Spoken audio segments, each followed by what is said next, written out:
You can't convince me that turkey doesn't suck. If it didn't suck, we wouldn't only eat it once a year on Thanksgiving. But you know what else sucked? Having these players in your fantasy lineup in Week 12. Let's talk about the turkeys who ruined your Week 12 Thanksgiving. Hey, before I get to those players, I gotta remind you, if you haven't tried Underdog Fantasy yet, now is the time because they're gonna give all new customers this Justin Fields special on Monday Night Football. He just needs to go higher than half a yard. You pair this with any other line or lines you like, and you could potentially 20x your money. Not to mention, when you sign up using our promo code ENDGAME, not only are you going to get this new customer special, but they're also going to match your first deposit dollar for dollar up to $100. Take the money, put it on the Justin Fields line, add any other lines you like, and potentially 20x your money. Jordan Love and the Packers started the slate with a statement win in Detroit. And is Christian Watson back? Or is that just a random good game? I'm going to go with the latter. But are there legitimate concerns with Jared Goff now? 2 straight fantastic home games have resulted in 6 turnovers. The good thing is his turnovers have led to big stats games, so he hasn't killed you, but these were supposed to be big fantasy games. He's definitely going to be tough to trust on the road in New Orleans next week. The second game wasn't quite as surprising as the Cowboys throttled the Commanders. Sam Howell didn't have a big game, and no surprise there, but he also wasn't awful. But he does get a potential shootout at home versus Miami in Week 13. That could get him back on track. But can it get Terry McLaurin back on track? Just 4 catches for 50 yards? He hasn't gone over 90 yards since Week 13 of last year. Even with the Commanders being a pass-heavy team, it just isn't happening for McLaurin. He's not an outright sit, of course, but we have to view him more as a wide receiver 3. And then hopefully the tryptophan had kicked in by the time the Seattle versus 49ers game started, because this was awful. And it sure seemed like the tryptophan must have kicked in for the Seahawks because they were also awful. Zach Charbonnet did not come through in his first chance as a starter, but this always seemed like a tough spot for him. But it doesn't really get much easier next week in Dallas either, so yeah, gonna be tough to trust again. And it doesn't get easier for Geno Smith and these receivers. Geno, honestly, at this point, shouldn't even be rostered in 1 QB league. And while it's hard to see the names like DK Metcalf and Tyler Lockett and not just auto put them in your fantasy lineups, you really don't have to. For the most part, Metcalf has been a bust this year, and Geno looks like the guy he's always been, which isn't a compliment. Maybe you can get garbage time points, but this is an offense to mostly avoid. And speaking of offenses to avoid, our first Black Friday game featured the Dolphins and the Jets. And color me shocked, Tim Boyle wasn't any better than Zach Wilson. It can't get worse, people shouted into the abyss. But yes it can. And Robert Saleh has already named him the Week 13 starter. Garrett Wilson did save his day with a garbage time touchdown, but even 7 dump-offs to Breece Hall couldn't save him. I hate to say it, but he looks kind of bad. Sure, the offense isn't doing him any favors, but even when they get him the ball in space, he doesn't look fast, he doesn't look as explosive, and what's really the touchdown upside in this offense? If you start Breece Hall or Garrett Wilson, you basically get 1 chance a game for the touchdown. You're just praying when it happens, it's your guy. That is not a fun way to play fantasy football. Oh, and no panic on Tua here. Sure, he killed you this week, but it happens. And the Sunday games weren't a whole lot better, starting with the Giants versus the Patriots. And speaking of offenses to avoid, do we need to avoid both these offenses? Saquon was pretty much bottled up this week, but there's still no panic here. Gets a matchup with Green Bay after the bye, that will help. But I'm not sure anything can get the Patriots on track. Mac Jones, Bailey Zappi, does it even matter? Like the Jets, they don't have a real NFL QB right now. Thankfully, somehow Ramondre Stevenson is still producing though. And then we got the Panthers and the Titans. And somehow this Panthers offense gets worse and worse. I mean, you don't ever want to call a QB a bust in year 1. Just look at Trevor Lawrence. But man, drafting Bryce Young over CJ Stroud right now is looking like a big whiff for this Panthers team. And giving your rookie QB, 33-year-old Adam Thielen, as the wide receiver 1, he was fantastic early in the year, but he looks to be wearing down as the season goes on. 1 catch, 2 yards, number 4 on the team in targets against the Titans. He looked like a league winner early in the year, but we're getting dangerously close to him being back on waivers soon. On the Titans side, Henry came through, but this passing game continues to be one of the worst. And if you're still starting DeAndre Hopkins, I have to question why.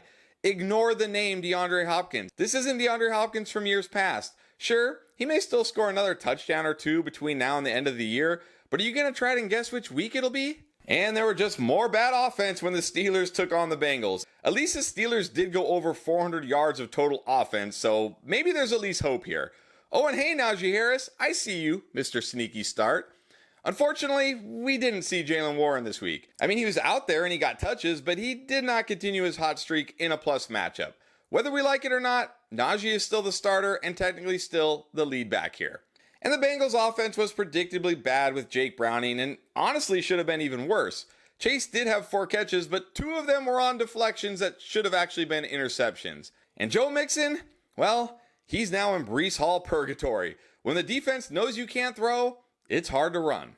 Then the Browns went to Denver for more terrible offense, and coach Kevin Stefanski made a conscious decision to go pass heavy once again with rookie Dorian Thompson-Robinson while playing the worst run defense in the league. And guess what? It didn't work. Just an absolutely brutal decision for a 7-3 team with one of the best defenses. And of course, Jerome Ford paid the price.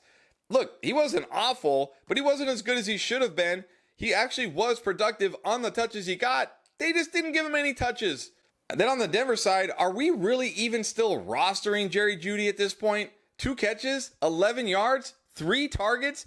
He's not only looking like one of the biggest fantasy football busts, but one of the biggest real-life busts as well. When the Rams took on the Cardinals, we did at least get offense on one side of the ball. Well, I should say we got offense from Matthew Stafford, Kyron Williams, and Tyler Higbee? That's right, Tyler Higbee out of nowhere, 2 touchdowns. And it came at the expense of Cooper Kupp and Puka Nacua. A combined 7 catches for 45 yards? This is absolutely brutal. Cooper Kupp looking like the biggest bust in fantasy this year, and Puka Nacua, since his hot run early in the year, really has not been very good. And now they face Cleveland and Baltimore in back-to-back weeks. I mean, you have to be worried here. You have to be more than worried. You have to be freaking out here. Stafford looks good. The offense looks good. These guys don't. And I think you have to be a bit worried on the Cardinals side too. Sure, Kyler Murray wasn't terrible, but he also wasn't great. He did score another rushing touchdown and did throw a touchdown, but he certainly hasn't looked like a QB1 just yet. The Chiefs traveled to Vegas, and for a little bit it looked like maybe an upset, but, then the Chiefs did what the Chiefs do and came back to life. And apart from a huge Josh Jacobs run, the Raiders did not come back to life. But hey, Jacoby Myers finally had a game with Aiden O'Connell, so there's at least that. Let's get to some of the good Sunday games, starting with the Bills and the Eagles. A great real-life game, a great game for fantasy. This was mostly pretty good. But then we also had the Bucks going to Indianapolis, and Josh Downs didn't have a big game, but he did have 13 targets in this, which tied Michael Pittman for the lead. Look, Josh Downs was a sneaky start, a guy you grabbed off waiver wire, a deep league start. There's no panic here. Rachaad White also didn't have a big game, but he did have 100 yards rushing and caught 2 passes. Next up is the Panthers at home in Tampa Bay. Big bounce back week coming for Rachaad White. No panic on Rachaad White at all.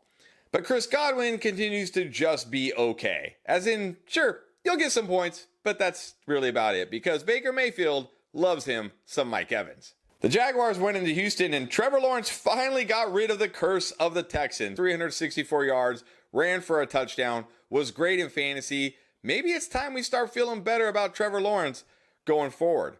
Unfortunately for the 3rd straight game, Travis Etienne did not run for a touchdown, but he got 20 carries. He got 4 catches. He got absolute elite usage in this game. There is absolutely no panic on Travis Etienne. Better days have to be ahead.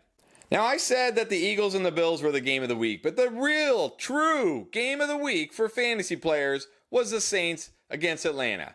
No, not because Derek Carr continues to do Carr things. And by Carr things, I mean kill your fantasy team. And by your fantasy team, I mean my fantasy team, my Superflex fantasy team, where I lost Joe Burrow and Deshaun Watson last week and had no choice but to start Derek Carr. Why, Carr? Why? Why do you continue to torment me? Why do you continue to torture me? Why do I continue to fall for this and put you in my fantasy lineups? I would rather start a kicker in my Superflex than you. I would rather start an injured Michael Thomas while he is on IR in my Superflex than put you in. I would rather go to Tommy DeVito's house, make his bed, do his laundry, than have to watch you in my Superflex spot. But you know what? For as bad as that was, and as much as Derek Carr killed my fantasy team in my Superflex league, it was all made right by the fact that Arthur Smith is finally using the talents of Bijan Robinson, and Bijan Robinson is now going to lead every team that has him to fantasy glory the rest of the year.